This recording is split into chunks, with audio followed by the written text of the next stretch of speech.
Nakumpiska ng Southern Police District ang humigit kumulang 12 kilo ng hinihinalang shabu na nagkakalaga ng 81.6 milyon sa isang operasyon sa Pasay City noong Martes ng gabi.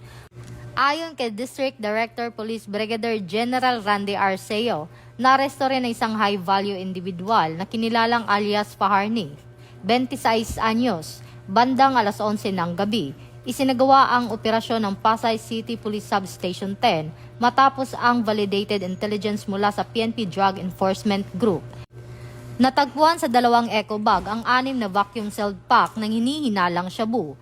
Isa sa ilalim sa laboratory examination ang mga nasamsam na droga habang isasagawa ang inquest proceedings sa Pasay City Prosecutor's Office.